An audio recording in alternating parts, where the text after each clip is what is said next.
Over the last 3 weeks, we have been working on this beautiful trading robot. Now, the idea of the E is very simple. You have the RSI and the Bollinger Bands on the lower time frame.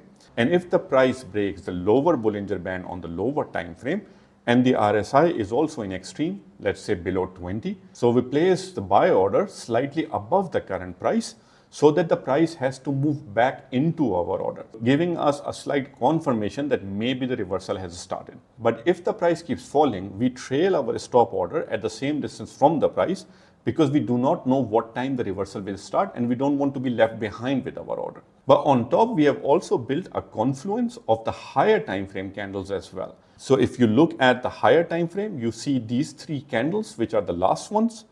This is what we are printing here on the current time frame, so we don't have to shift between the charts and we can see everything in one place at one time. So if you're using the higher time frame confluence, then we not only look for the price to break the lower Bollinger Band on the lower time frame, we also want the price to have broken the lower Bollinger Band on the higher time frame as well. And we have our stop loss at an ATR multiplier distance that we will define.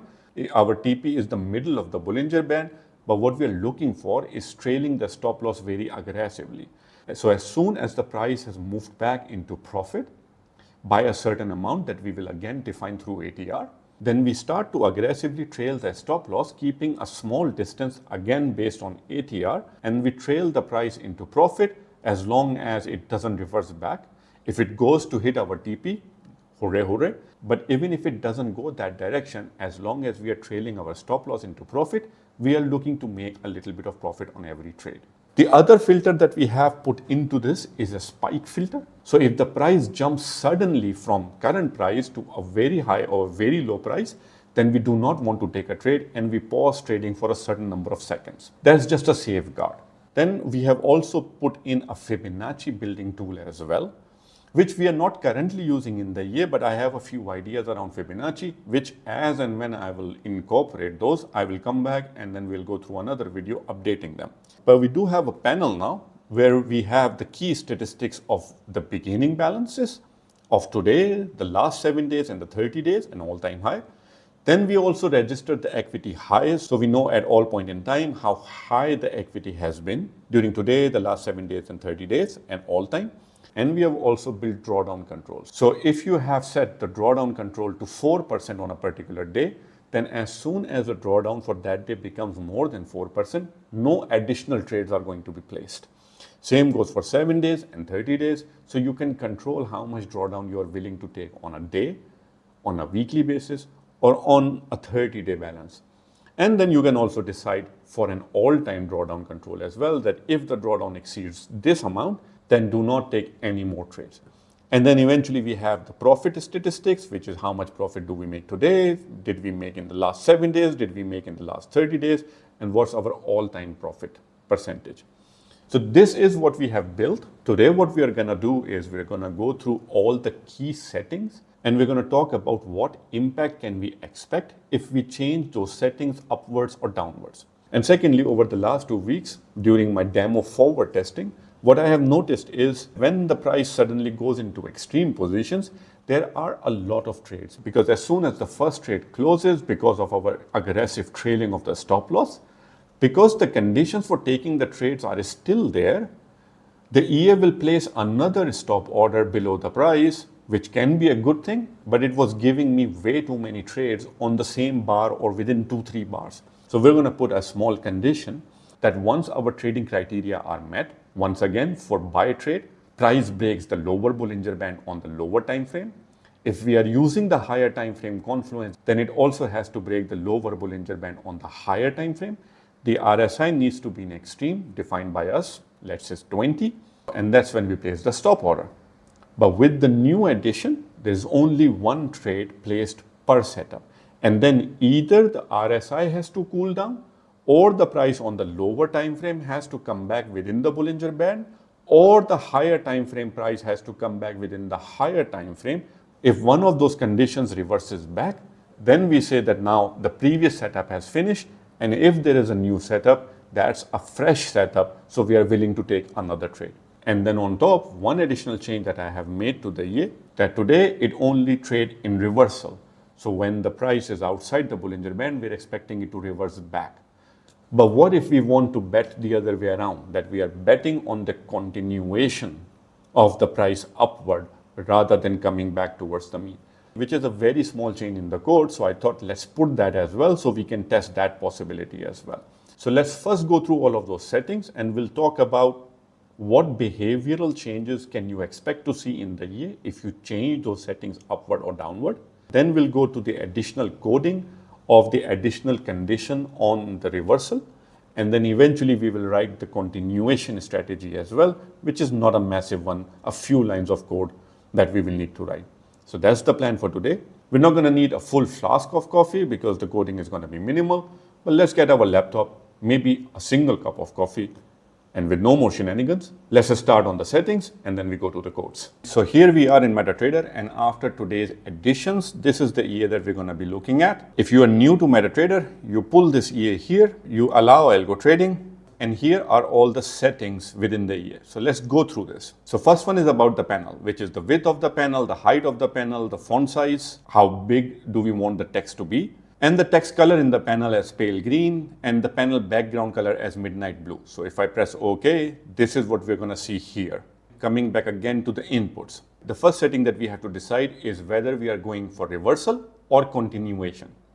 And the difference between the two is here, for example, where the price has broken the Bollinger Band lower, are we betting that the price is going to continue downwards, or are we betting that at some point in time it's going to come back? Now, if you select reversal, that basically means you are betting that the price is going to come back inwards. And here we're not going to directly place a buy order.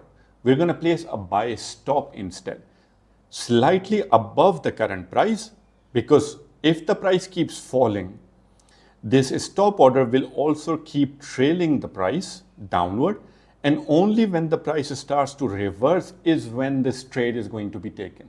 So that is for the reversal. But if we are going for continuation, then we are betting for the price to continue going down. In that case, we don't really have to wait for any confirmation from the price. We place a sell trade immediately. And then once it gets into profit, we start to trail aggressively our stop loss for as long as the price continues in the same direction. So this is the reversal versus the continuation. And now for each strategy, we're going to look at how changing the other settings affect the behavior of the EA. So the first one is the true or false one trade per setup, which is once these conditions are met and we place the trade, then until the time one of these conditions become false, we're not going to place another trade. We're only going to place a second trade if one of the conditions, RSI, lower time frame Bollinger Band, or the higher time frame Bollinger Band break, is reversed. And then if it meets the three conditions again, we're going to say that's a new setup, and therefore we are entering the trade. Now, if you set it to true, then you're going to get one trade per setup. But if you set it to false, then you can potentially get multiple trades per setup, meaning price breaks the Bollinger Band, RSI is in the right condition, we take the trade, trailing stop loss is hit, but because all three conditions are still met, we place a new buy stop. But if it is true, we are not going to get another trade immediately placed, even though all three conditions are met. We need one of those conditions to become false and then become true again for us to take a new trade. Then you have the identification of the EA, which is fine. The time frame, I'm currently trying it on 5 minutes chart. The start hour and the end hour, I don't want to be trading during the Asian sessions because the momentum is normally not that great. And after 9 o'clock in the evening, the momentum normally dies after 9 o'clock as well. So I don't want to be trading outside of that. And then the color of the gradient is basically this beautiful color gradient that you see here. Then comes our trading parameters. So the first one is on the lower time frame where the actual trading is going to happen. So we have the Bollinger Bands. Then for the RSI period, you can use 14. I'm using 10. Let's try different things and see which one works best. And then you come to this RSI filter from mean, which basically means here the RSI middle point is 50. So if I want to define my RSI parameters to be 70 and 30, then I can very easily say here 20 because it is 50 plus 20, meaning the upper RSI limit, and 50 minus 20, which is 30, the lower. I am going with 30 because for the reversal strategies, I would like the RSI to be quite extreme. So above 80 or below 20. This is what you're seeing here. So our buy condition is met because the price has broken the Bollinger Band. on the lower time frame, and the RSI has gone below 20, which corresponds to this input that I have put here. And then before we go to ATR, let's look at the higher time frame confluence. So here you see these three candles, which are actually the higher time frame candles. This one, and this one, which are being printed on the current chart so that we can see in one go what the price is doing on the lower time frame, but also what the price is doing on the higher time frame as well. And here, if we are setting the higher time frame confluence to true, that will mean that the price not only has to break the Bollinger Band on the lower time frame, but it also has to break the Bollinger Band on the higher time frame as well. So we are creating a confluence of the lower time frame and a higher time frame.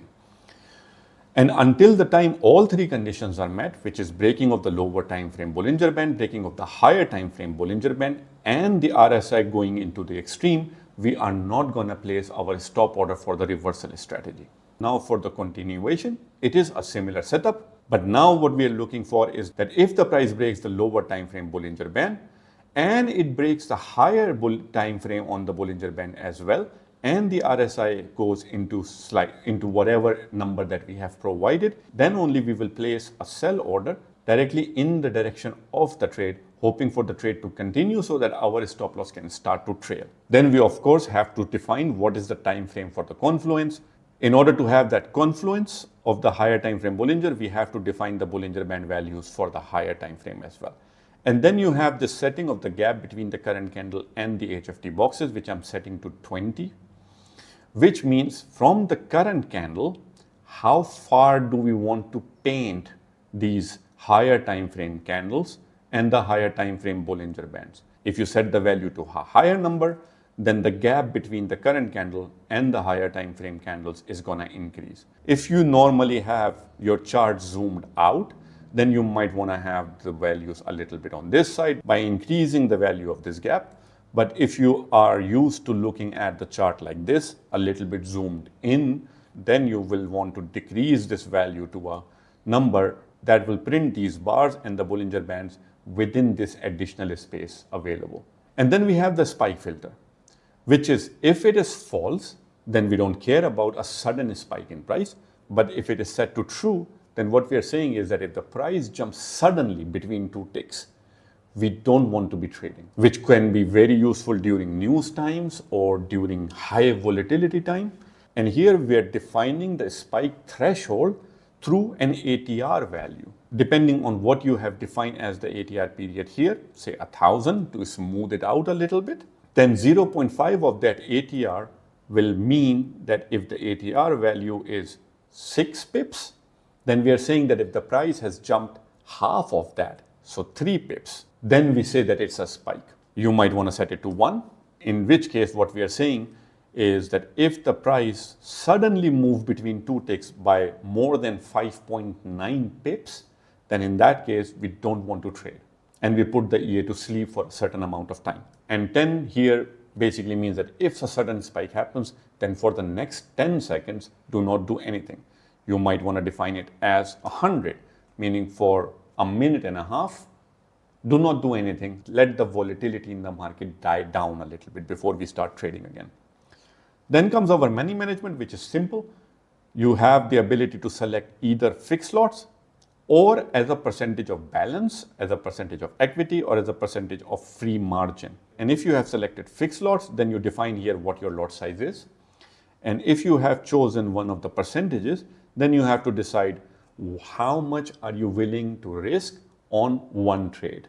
And then comes our fourth criteria for the trading, which is not only that we are looking at the lower time frame Bollinger Band, that the price has to break it. If we are using the confluence of the higher time frame, then we are also looking for the price to be outside that Bollinger Band as well. The RSI to be in extreme. So these are three conditions. But then also that the minimum size of the candle should be greater than, and here we are defining it in ATR 1000 terms, which is the ATR value here. So 5.9, meaning that the current candle also needs to be bigger than 5.9 pips. And that condition is there to avoid taking trades where the volatility in the market is extremely low and you are getting only 1 pip, 2 pip candles. Now, what will happen if you increase this value, let's say to 2, then obviously we are requiring on top of our 3 criteria for taking trades that the minimum size of the candle needs to be 2 times the ATR. So at least 12.8 pips. And that will mean that you're taking fewer trades. But on the other hand, you're filtering out smaller non-volatile times as well. So again, a trade-off. If you increase this value, you're going to get fewer trades. But on the other hand, the quality of the trades might be slightly better. Because if it's a big candle, there are more chances of it coming back. Now, you can also argue that if it's a bigger candle, then there are more chances of it continuing down as well, which then suits our continuation strategy a little bit more. And also, remember, we are not placing a trade directly in case of a reversal strategy. We're placing a stop order. So as long as the price will keep falling, we're not entering the trade, we are only trailing our stop order downward. That's the minimum candle size is the 4th condition for our trading criteria. And then comes the stop loss. And here we're defining the stop loss as a multiplier of the ATR 1000 or whatever ATR period you have selected here. So let's say you set the value to 1 ATR. Then our stop loss is going to be set at a distance which is the 3.8 ATR value away from wherever our stop order is. And as the price continues to fall down, our stop order also keeps going down with the price, and our stop loss is always at 3.8, whatever is the ATR value at that point in time. Once the trade is taken and the price moves back in our favor, and we have a little bit of profit, our stop loss starts to come to break even and then it starts trailing this move upward. As long as it continues to go in our direction, if it comes back, then we hit the stop loss and that's the end of our trade. So this is with 1 ATR value. But let's suppose you put the value as 3, then in that case, our stop loss, and I have to zoom out now, is actually going to be 3 times the ATR value. So almost 3.9 times 3 equals to almost 12 pips away from the stop loss.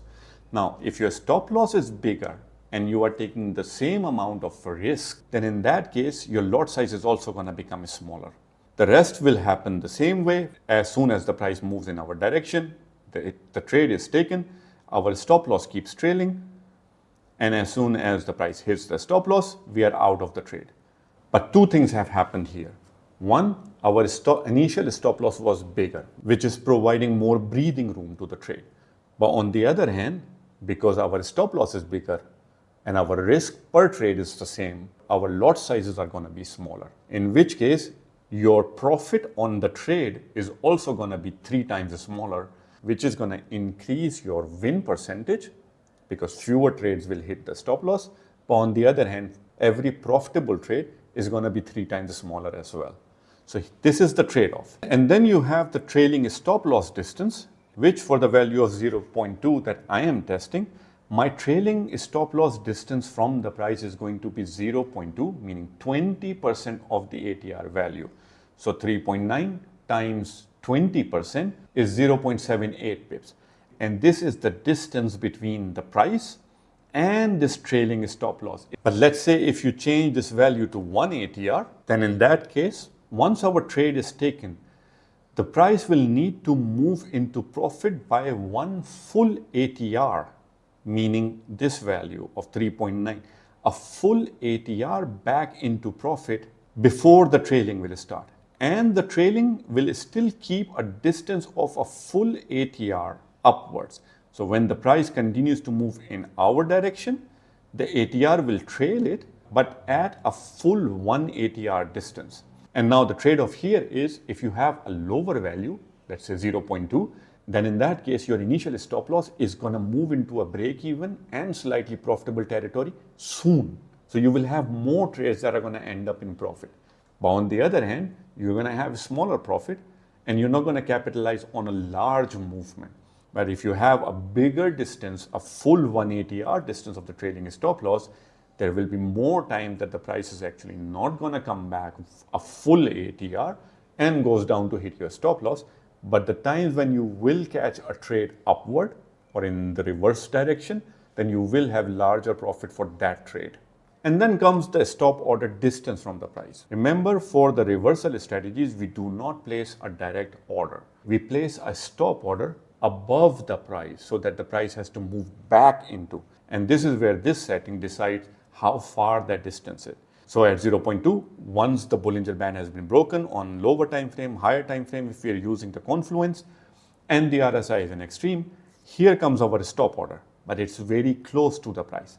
But if I go back and change that value to, let's say, 1 ATR, the stop order is going to be placed a full ATR length, so 3.9 pips away from the price, which basically means that the price will have to come back quite a lot before we say that yes, it is reversing and we want to enter the market. Now the trade-offs are very clear. If you have a bigger number, so the distance of the stop order is so far away from the price, you will need a higher confirmation for the price to come back, and you will probably get fewer trades, but also by the time the price comes back to take your order, the reversal might have stopped and then the price continues to go in the same direction. But these are different values to play around with. Currently, I'm testing these values of 1, minimum candle size in ATR, initial stop loss, the trailing distance, and the stop order distance. Now, why ATR instead of fixed pips numbers? Because ATR holds across different time frames and different currency symbols. So for USD JPY, the ATR might be 3.9, but for GBP USD, it might be slightly different. Now, on a 5-minute chart, the ATR value is going to be lower. On a 15-minute chart, the ATR value is going to be higher. So if you define stuff in ATR values, then because ATR is the average true range of candles across 1000 or 2000 or whatever you have defined in terms of period, it will remain consistent across different symbols. So one ATR value for USD JPY, while one ATR value for gold or Bitcoin. This is my way of harmonizing the same settings across different symbols. And then we have the max spread allowed, which is what value of the spreads are we allowing. And the way that we are going to put it on the chart is this first value is going to be what is allowed. So you know at all point in time, just by looking at the chart, that this is my setting and what is the current value. And then show the Fibonacci on the chart, which is here. The Fibonaccis are getting printed. Do you want to print it? Do you not want to print it? And in order to print it, we need to define how many values to the right and the left of a high point needs to be below that high point for us to say that yes, this is the highest point and this is the lowest point. So that value is 50. And then we come to the prop firm settings. I call them prop firm settings because when I created the scalping EA, people asked me to put in certain controls which are applicable to prop firm challenges. So I ended up calling them prop firm settings. But basically what they are is, do you want to set a profit target? So once that profit target is hit, the EA stops trading.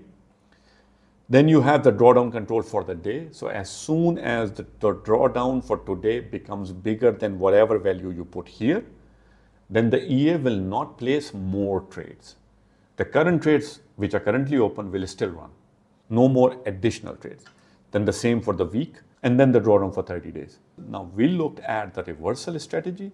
The continuation strategy is just the reverse.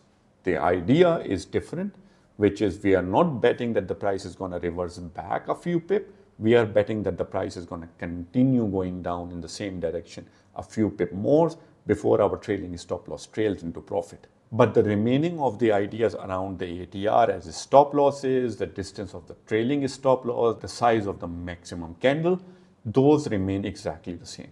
These are all the settings that you can play around within this EA to see what works the best for you. I am trying it as well. I would love for you people to put more ideas in the comments that we can incorporate further into this EA. So now that we have looked at all the settings and what these settings do, let's make the necessary changes so we have both the continuation and reversal strategy, and also that we have the ability to say we only want one trade per setup, or we are fine with multiple trades per setup. So these are the changes that we're going to make today. So here we are in Meta Editor where we left off in part 2.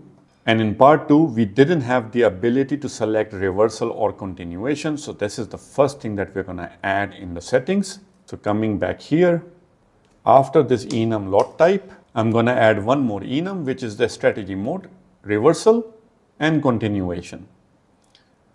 So we are creating this drop down that the user can select from. And then in the EA settings, before the magic number, I'm going to assign this strategy mode to a variable by the name strategy mode, and the default value is reversal.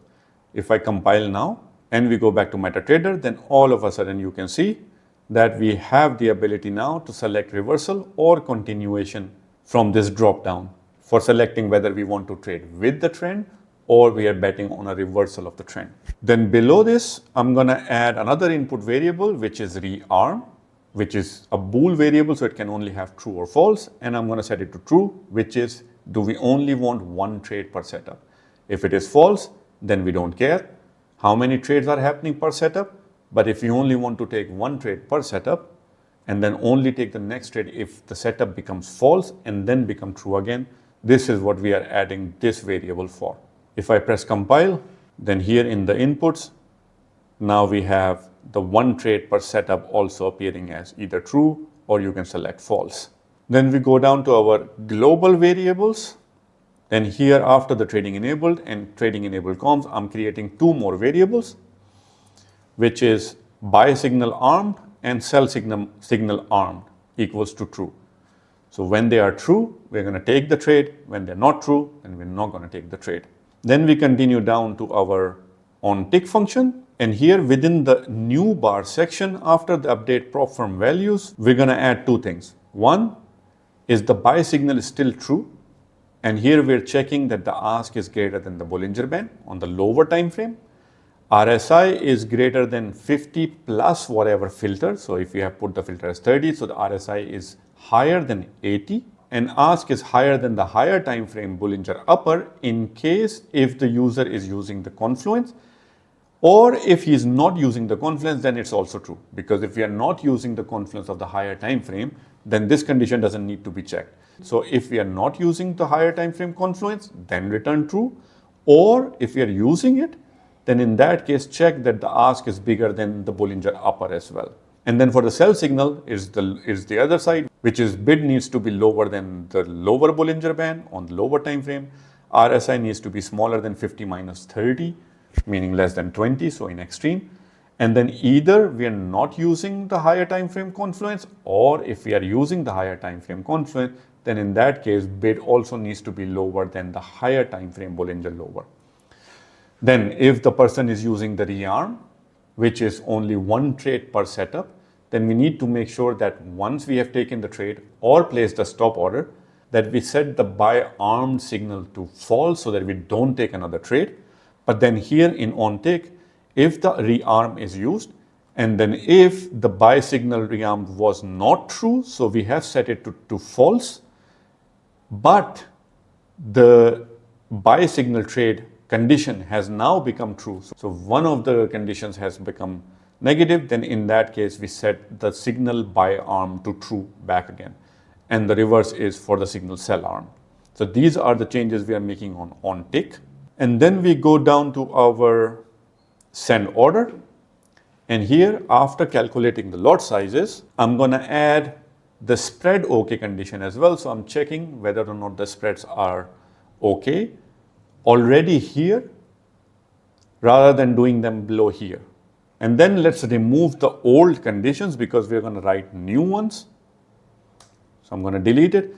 And now I'm going to go that if the strategy mode is reversal, then in that case, we're looking for the price to return. So if the trading signal is less than 0 and either the sell signal is armed or the user is not using the rearm, meaning he's not using the one trade per setup rule, then in that case, we set the entry value exactly the old way, stop loss value, you don't have to change, and send the buy stop. But then we set the signal sell arm to false. So the next time the EA wants to open up another trade, the sell signal arm has to become true again. And this is how we are controlling the one trade per setup. And then the reverse for the sell.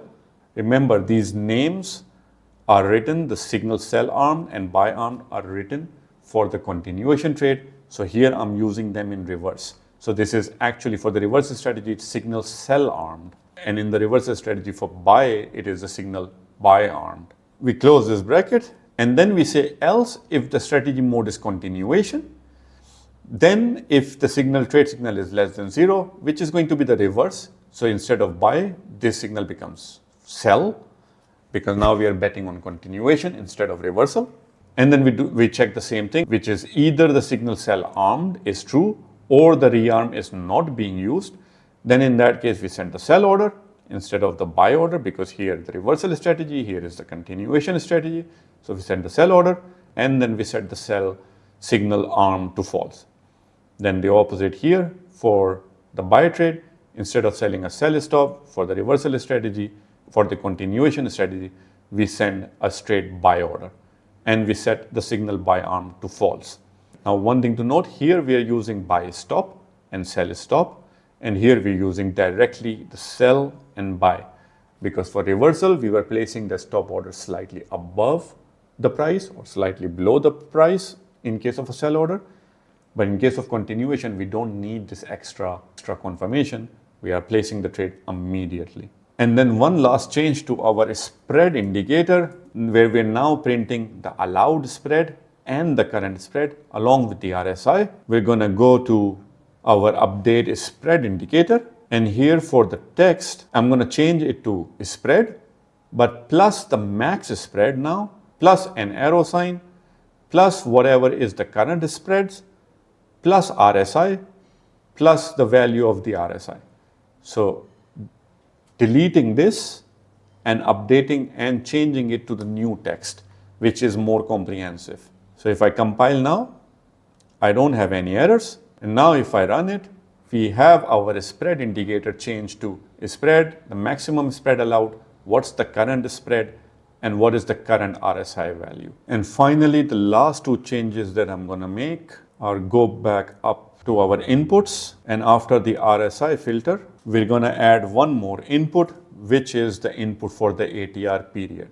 Because currently it's hard coded as 1000 ATR, but I think it's better to give the user the ability to select what ATR period he wants to use. So with that input, now we go down to our on initialization, and here instead of the hard coded 1000, let's give the user the ability to select the ATR period. If I compile, now we have our reversal strategy or continuation strategy. We can select whether or not we want to have only one trade per setup. And also here, the user has the ability to define the ATR period for the maximum candle sizes, for initial stop loss, for stop loss distances, stop order distances. So this is it, guys. Now, obviously, we have written these codes and this EA only this month. So there will be a testing period. We will test, we will refine, and any changes that I will make or any updates that I will add, I will come back and share them through these tutorials as well. Now, if you guys have some ideas around how we can improve further, do put them in the comment section so we can all benefit from it, and I will take those suggestions and try to enhance it. By end of the day, I share whatever I'm working on, whatever I find interesting, whatever has worked for me, and I will continue to do so. But this is not MQL Marketplace. So if you want to try this EA with me, these were the two first parts where we wrote the EA, plus the changes that we have made to the EA today. I'm not saying these are golden magical changes which are going to make you rich. I have made these changes and I thought to share them. For those of you who are downloading the codes from the store, these changes have been updated into the code files in the store as well. If you find the strategy interesting, then follow these videos and code them yourself. But if for some reason you're not able to write them or you're running into too many errors, then you can use the code file download from the store for reference or for your testing. I am by no means saying that here is this golden EA with this golden settings that I have found, which is going to make you beat Elon Musk to the $2 trillion mark. With that said, until next time, stay safe and trade safe.